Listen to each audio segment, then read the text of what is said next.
श्री राधे श्री राधे श्री राधे। महारानी मदालसा की कथा आगे सुनाते हैं। षष्टिवर्ष सहस्राणि षष्टिवर्ष शतानि च नालर्कादपरो राजन मेदिनीं भुभुजे युवा। श्री सुखदेव जी कहते हैं, राजन, महाराज अलर्क के अतिरिक्त किसी भी अन्य राजा ने 66 सहस्र वर्षों तक युवा रहकर इस पृथ्वी के राज का भोग नहीं किया। ये महाराज अलर्क कौन है? मदालसा के सबसे छोटे बेटा हैं जो राजा बने। सुत मदालसा जने चारि ज्ञाने ते ज्ञानी ते सबई, तीन त्यागी घर गए नृपति लखी बोले तबई। चौथे कोमति मोक्ष धर्म को पाठ पढ़ावो, गृही धर्म की सीख देहु निज वंश चलावो।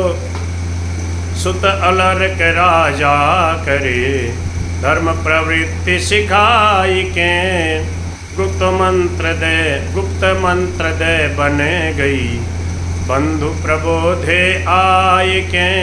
जय जय श्यामा जय जय श्याम, जय जय श्री वृंदावन धाम। संतानों को योग्य अथवा अयोग्य बनाना अधिकांश माताओं के ही हाथ में। भूमिका बड़ी गजब की है। कोई भी प्रसंग की ऐसी गजब की भूमिका बनाते हैं, उसमें सार उपदेश भर देते हैं प्रबुद्ध ब्रह्मचारी जी। स्वामी जी महाराज यही बात कहते थे कि बालक बालिका को योग्य बनाना, संस्कारित बनाना, सब प्रकार से योग्य बनाना ये माता पिता के ऊपर जाता है। माता पिता संतों का सत्संग किए हुए हों, संतों के सानिध्य में जाते आते हों, बचपन से ही बालक को ऐसी शिक्षा दें तो बहुत दिव्य महापुरुष बन जाए। संतानों को अर्थात बालक बालिकाओं को, अपनी संतानों को योग्य अथवा अयोग्य बनाना अधिकांश माताओं के ही हाथ में है। माता चाहे संतान को योग्य से योग्य बना सकती है, और यदि वह चाहे तो उसे अधम से अधम बना सकती है। उत्तम विचार की माता की संतति उत्तम विचार की होगी, और अधम विचार की माता की संतति अधम विचार की। वैसे इसके अपवाद भी देखे गए हैं, किंतु साधारण नियम यही है। बालकों का हृदय अत्यंत कोमल होता है, वह गीली मिट्टी के समान होता है। उससे चाहे जैसी आकृति बना लो, वह सूखने पर कड़ी हो जाती है। फिर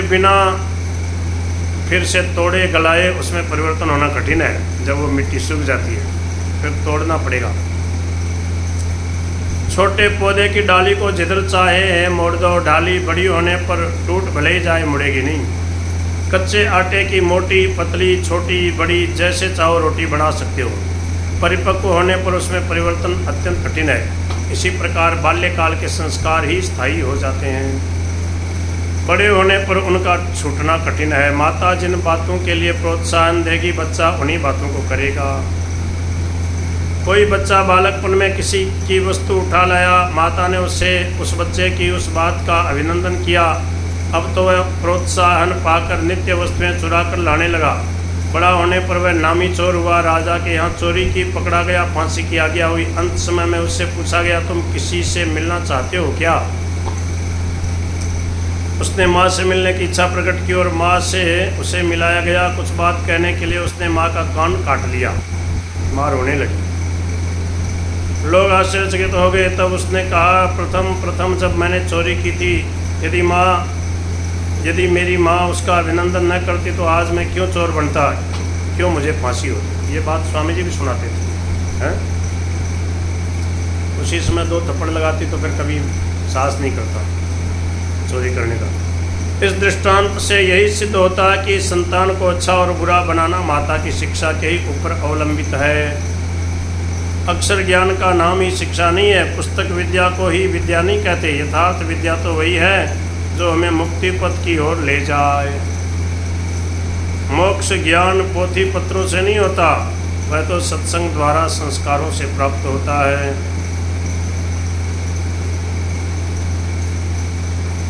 सूत जी कहते हैं, मुनियों, आपने मुझसे महारानी मदालसा और उनके पुत्रों की कथा पूछी।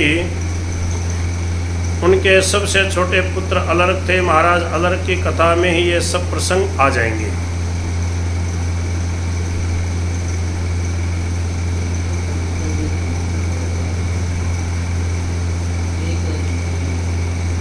मदालसा के पति महाराज ऋतध्वज, जिनका दूसरा नाम कुवलयाश्व है, धर्म पूर्वक पृथ्वी का पालन करते रहे।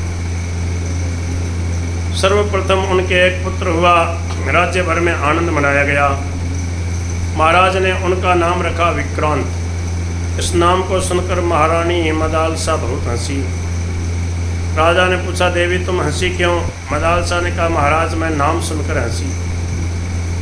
राजा ने कहा, क्षत्रिय का नाम तो इसी प्रकार शौर्य वीर्य प्रकाशित करने वाला होना चाहिए, विक्रांत नाम रखा। युद्धामन्युश्च विक्रांत उत्तम औजास्य वीर्यवान।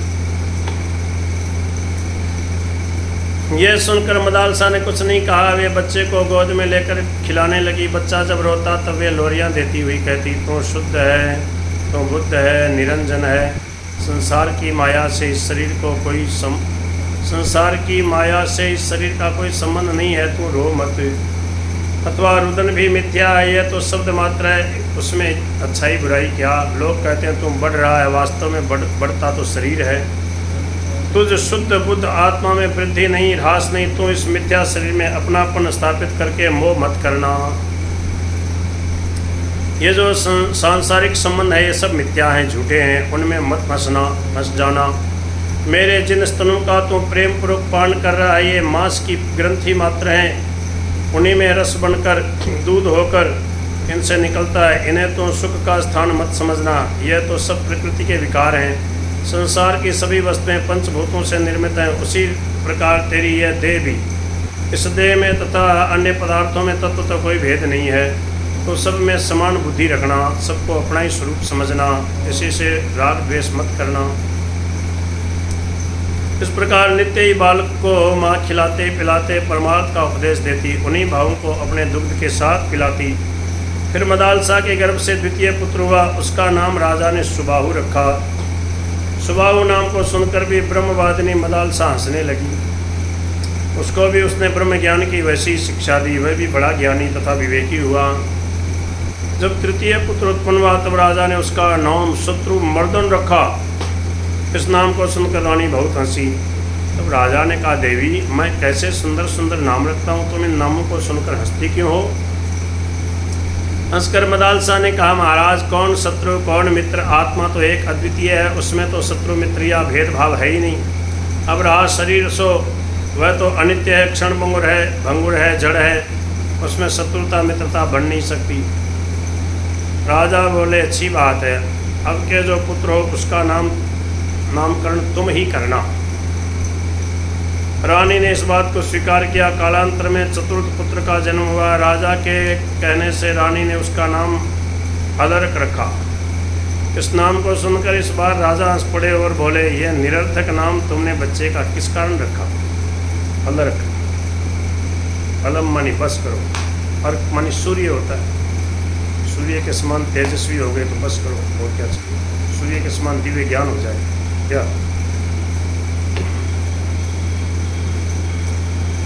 मदालसा ने कहा, नाम तो सभी निरर्थक ही हैं, नामों का क्या अर्थ है? नाम रूप दोनों ही मिथ्या है।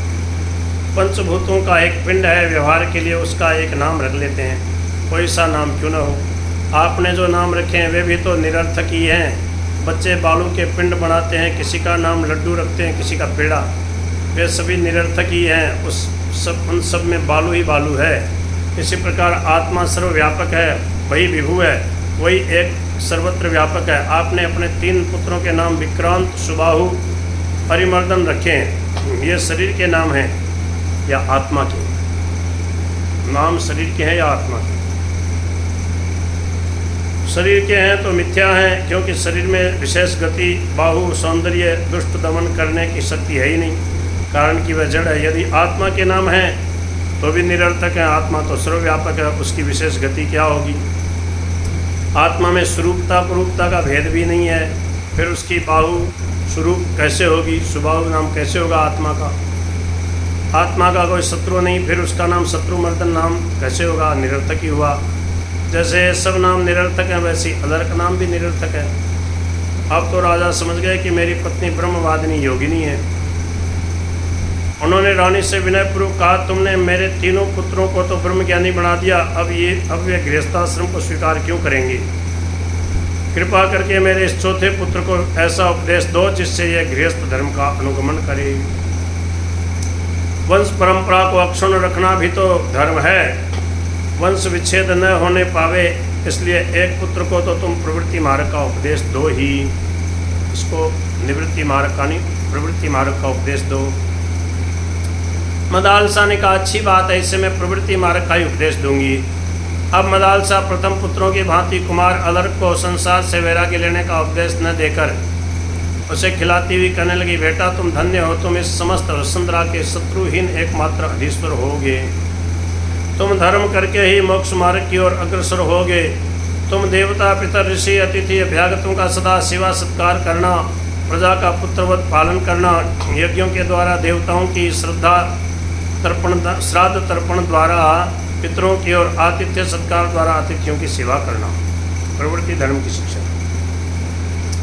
बाल्यकाल में बंधुओं के अधीन रहना, कुमार अवस्था में गुरुजनों के और युवावस्था में कुलीन धर्मात्मा सदाचारी ब्राह्मणों के और वृद्धावस्था में वन में रहकर श्रोत्रिय ब्रह्मनिष्ठ तपस्वियों के अधीन तुम रहकर भजन करना। प्रजा पालन में तुम प्रमाद न करना। परदाराओं में मातृबुद्धि रखना। परदारा मानी पर स्त्री, पर दूसरों की जो पत्नी है उसमें मातृबुद्धि रखना। समस्त व्यवहार धर्म पूर्वक करना। इस प्रकार माता नित्य ही पुत्र को उपदेश देती। धीरे धीरे कुमार अलर्क बड़े हुए, तब वे माता के पैर पकड़कर उनसे सभी विषयों की शिक्षा ग्रहण करते। सभी शास्त्रों में पारंगत योगिनी मदालसा अपने पुत्र को सदा सदुपदेश देती रहती। उसने कुमार अलर्क को राजनीति का, वर्णाश्रम धर्म का, गृहस्थ के कर्तव्यों का, श्राद्ध की समस्त विधियों का, गृहस्थोचित सदाचार का और त्याज्य ग्राह्य द्रव्य शुद्धि, अशौच तथा कर्तव्य अकर्तव्य का भली भांति उपदेश किया। इस प्रकार माता से उपदेश पाकर कुमार अलर्क सभी विषयों में निष्णात हो गए, निपुण हो गए। उन्होंने विधिवत वैदिक विधि से अपना विवाह किया और बहुत से पुत्रों को उत्पन्न किया। इधर महाराज ऋतध्वज भी राज्य करते करते वृद्ध हो गए थे। कुमार अलर्क राज्य भार संभालने के योग्य हो गए थे। अतः वे राजपाट पुत्र को सौंपकर अपनी पत्नी के साथ वन जाने के लिए तैयार हुए। माता पिता को वन जाते देखकर स्नेहवश महाराज अलर्क का हृदय भर आया और वे बच्चों की भांति रुदन करने लगे। तब माता ने उन्हें प्रेमपूर्वक हृदय से लगाते हुए कहा, वत्स अधीर होने की कोई बात नहीं। तुम धर्मपूर्वक पृथ्वी का पालन करना, कभी कुपथ की ओर पैर न बढ़ाना, भगवान तुम्हारा कल्याण करेंगे।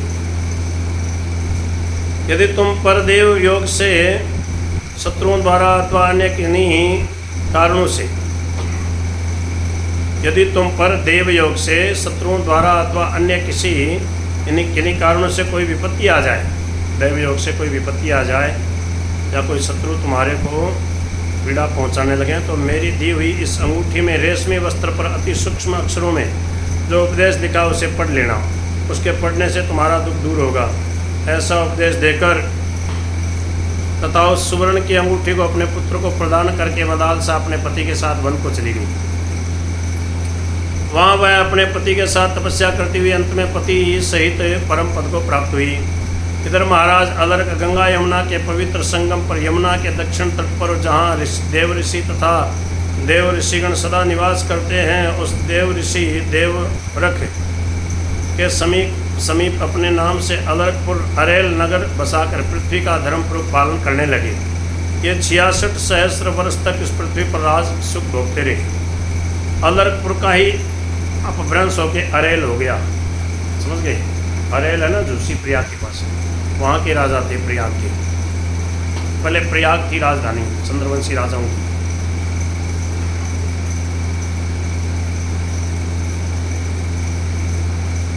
इनके बड़े भाई जो वन में रहकर तपस्या करते थे, उनमें से सुबाहु इनसे अत्यंत स्नेह रखते थे। उन्होंने सोचा मेरा छोटा भाई क्या सदा विषयों में ही फंसा रहेगा, क्या यह इसी प्रकार राजसुख भोगता हुआ इस संसार से चला जाएगा? अज्ञानियों की भांति इसे पुनः पुनः जन्म मरण के चक्र में फंसा रहना पड़ेगा क्या? माता मंदालसा का दूध जिसने पिया उसे फिर दूसरी माता का दूध पीना पड़े, यह उचित नहीं है। यदि इसे मैं वैसे उपदेश दूं तो इस पर कुछ प्रभाव न पड़ेगा, किसी प्रकार इस पर विपत्ति पड़े तब इसे वैराग्य होगा। यही सोचकर वे काशीराज महाराज के समीप गए और बोले, राजन, मेरे भाई अलर्क ने मेरा राज्य ले लिया है, आप मेरी सहायता करें, उससे मेरा राज्य दिला दें। काशीराज ने ऋतध्वज कुमार स्वभाव की प्रार्थना स्वीकार की। उन्होंने महाराज अलर्क के पास संदेश भेजा, या तो अपना राज्य स्वभाव को दे दो या हम तुम्हें युद्ध में हराकर तुम्हारा सर्वस्व छीन कर स्वभाव को दे देंगे। इसके उत्तर में महाराज अलर्क ने दूत द्वारा काशीराज को संदेश भेजा, मेरे सभी बड़े भाई मेरे पूजनीय हैं, वे मेरे समीप आकर मुझसे राज्य मांग लें, मैं उन्हें सर्वस्व देकर बन जा सकता हूँ, किंतु भय दिखाकर कोई मेरे ऊपर शासन करे, आज्ञा दे, ये मुझसे सही है नहीं, मैं भय के कारण एक हाथ भी भूमि न दूंगा। यह उत्तर सुनकर काशीराज ने महाराज अलर्क के ऊपर चढ़ाई कर दी। उनके अन्य मंडली के राजाओं को जीतकर उनके पुर को चारों ओर से घेर लिया। राजा कुछ सैनिकों के साथ अपने किले में एक प्रकार बंदी बन गए। काशीराज के सैनिकों ने उनका भोजन पानी भी बंद कर दिया। भीतर दुर्ग में सेना भी कम थी और युद्ध के उपयोगी सामग्री भी नहीं थी। अब तो राजा को बड़ी चिंता हुई। अपने को अत्यंत संकट में पड़ा देखकर अब उन्हें माताजी की दी हुई अंगूठी की याद आई। तुरंत उन्होंने अंगूठी को तोड़कर उसमें रखे हुए वस्त्र को निकाला। उसमें अत्यंत छोटे अक्षरों में ये 2 श्लोक लिखे थे, संगः सर्वात्मना त्याज्यः सहज त्यक्तुं न शक्यते सह सद्भिः सह कर्तव्य सतां संगो हि भेषजम् कामः सर्वात्मना हेयो हातुं चेच्छक्यते न सह मोक्षां प्रति तत्कार्यं सैव तस्यापि भेषजं। वाह। अर्थात संग का, आसक्ति का सब प्रकार त्याग करना चाहिए। यदि सर्वथा त्याग न किया जा सके तो सत्पुरुषों का संग करना चाहिए, क्योंकि सज्जनों का संग ही संसार से आसक्ति हटाने की औषधि है। कामना का सर्वथा त्याग करना चाहिए। यदि कामना सर्वथा त्याग न हो तो मुक्ति की इच्छा करनी चाहिए, मुक्ति की कामना करनी चाहिए, क्योंकि मुमुक्षा समस्त कामनाओं को नाश करने की औषधि है। इन श्लोकों को उन्होंने 4 बार पढ़ा। जितनी बार वे पढ़े, इन्हें पढ़ते उतनी बार उन्हें अधिकाधिक आनंद आता। ज्यों ज्यों इनके अर्थ का विचार करते त्यों ही त्यों उन्हें शांति मिलती है। अब उन्हें मुक्ति की कामना जागृत हुई। उसकी पूर्ति सत्संग से हो सकती है। अतः वे एक गुप्त मार्ग से भगवान दत्तात्रेय के समीप गए। अत्रि नंदन भगवान दत्त प्रभु ने उन्हें सच्चा जिज्ञासु समझकर ज्ञान का उपदेश दिया। सदगुरु के ज्ञान रूप अंजन के लगाते ही इनका अज्ञान तिमिरांध नष्ट हो गया। इन्हें संसार के सभी पदार्थ अनित्य, क्षण भंगुर और परिणाम में दुखदायी प्रतीत होने लगे। उन्होंने सदगुरु के पाद पद्मों में प्रणाम किया और कृतार्थ होकर उस स्थान में आए जहाँ काशीराज और उनके भाई सुबाहु बैठे थे। आते ही महाराज अलर्क ने कहा, राजन, अब आप चाहें तो मेरे समस्त राज्य का स्वयं उपभोग करें या मेरे ज्येष्ठ भ्राता सुबाहु को दे दें। काशीराज ने आश्चर्यचकित होकर कहा, पूछा, राजन, आप में इतना परिवर्तन कैसे हुआ?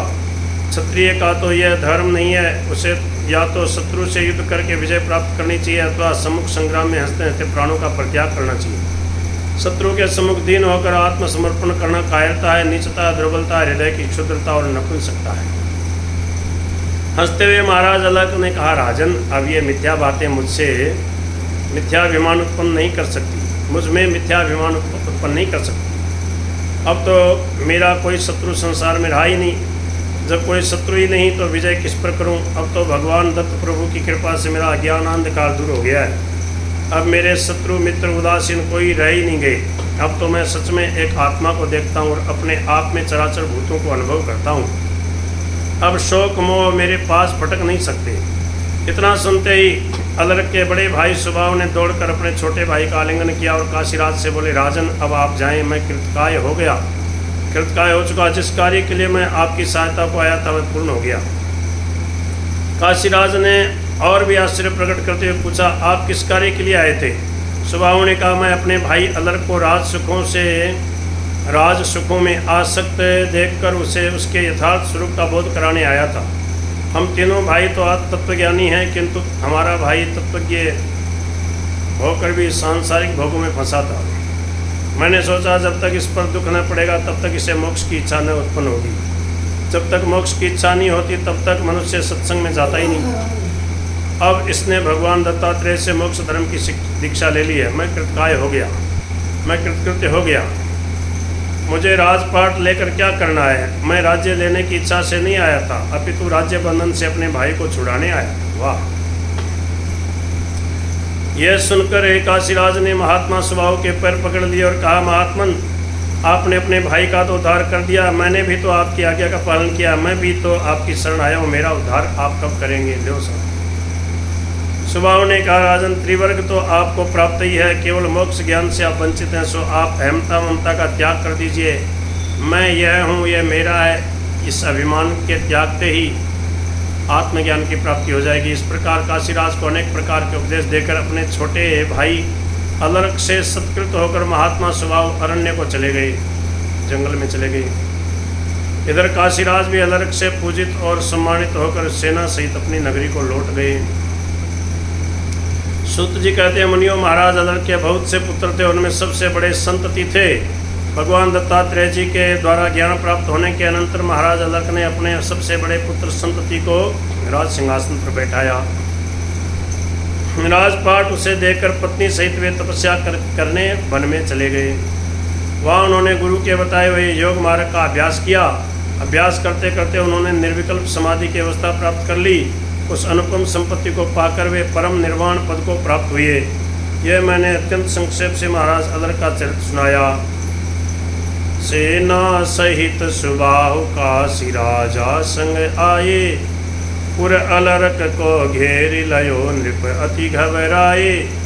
दत्तात्रेय समीप गए महामंत्र मानिके, पाए ज्ञान समभाव दिखायो रिपुहि जानि आनिके। लखी अलर्क को बोध युत काशीराज निजपुर गए, पायो पुण्य निर्वाण पद नित सुत संतति नृप भये। जय जय श्यामा जय जय श्याम, जय जय श्री वृंदावन धाम। राम राम राम राम।